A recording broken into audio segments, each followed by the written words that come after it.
Hello friends, good morning. Hope नोंसोर बयबो मोजाङै दङ। थ' आं दिनै मोनसे टिप खोन्थानो नागिरदों बा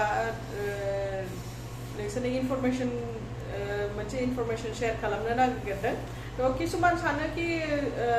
बयबो बुंबाय थायोना थावा जोंनि थाखाय मोजां नङा थ' खायसे कमप्लिटलि एभयड खालामनो नागिरो। थ' एक्चुअली जों कमप्लिटलि अइल बा फेट्सफोरखौ कमप्लिटलिबो जोङो एभयड खालामनाया मोजां नङा मानोना जोंनि देहायावबो नांगौ जायो फेट्सखौ बेलेन्स डाइट लायोबा बे फेट्सआबो मोनसे इम्परटेन्ट पार्ट थ' जोङो अइल बा कुकिं अइलखौ एसे सानै हयै बाहायनांगौ जायो ओमफ्राय कमप्लिटलि एभयड खालामनाया रेकमेन्ड खालामा रावबो डक्टरफ्रा थ' जोंनि बडिया हेल्दी फेट्स नांगौ मानो नांगौ होनोबा जोंनो किसुमान भिटामिन्स जेरखम vitamin A vitamin D vitamin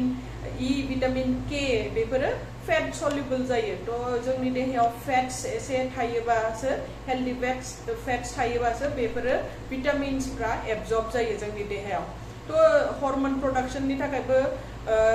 बे फेट्सफोरखौ नांगौ लोगोसे हेल्दी स्किन हेल्दी हेयारनि थाखायबो फेट्सखौ नांगौ जायो ओमफ्राय लोगोसे एनार्जी सर्सबो जायो फेट्सफ्रा स्टोर जानानै थायो थ' जेला गोनांथि जायो जों बेनिफ्राय एनार्जी मोनो ओमफ्राय लोगोसे बियो जोंनि ब्रेन आरो नार्भ फांक्शनिंनि थाखाय मोजां ओमफ्राय जों खेल लानांगौ जायो आरो जों मा थावखौ जादों बा मा क्वालिटी बा बेसेबां क्वान्टिटीनि जादों थावखौ बेखौ एसे खेल लानांगौ जायो जों हेल्दी थाव जाजायो जेरखम मास्टार्ड अइल ग्राउन्डनाट अइल अलिभ अइल सानफ्लावर अइल बेफोरो हेल्दी थावआव काउंट खालामनाय जायो ओमफ्राय जोङो लिमिटेड क्वान्टिटीआव जानांगौ 2 to 3 स्पून पर डे जाजायो पर एडाल्ट सानसेयाव ओमफ्राय 20 to 25 ml नि रेन्जआव जानाया मोजां ओमफ्राय जों हागौमानि एभयड खालामनांगौ बा मिनिमाइज खालामनांगौ रिफाइन्ड थावफोरखौ ओमफ्राय हाइड्रोजेनेटेड अइलखौ ओमफ्राय रिपिटेडलि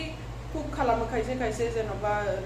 सिंग्रा बानायनायाव पक'रा बानायनायाव थ' बेफोरखौ एभयड खालामनाया मोजां जाहाथे ट्रान्स फेटखौ जों बांद्राय लानाय जाया ओमफ्रायथ' जों स्मार्टनेसआ बेनो जागोन जे जों मड्रेसनाव बाहायो थावखौ ओमफ्राय जोङो रटेसनाव बाहायो थावफोरखौ आलदा रोखोमनि थावखौ आलदा जाबाय थायो बा जों भेराइटिस थाव इनक्लुड खालामनाय जोंनि डाइटआव थ' दिनैनि थाखाय बेनो थेंक इउ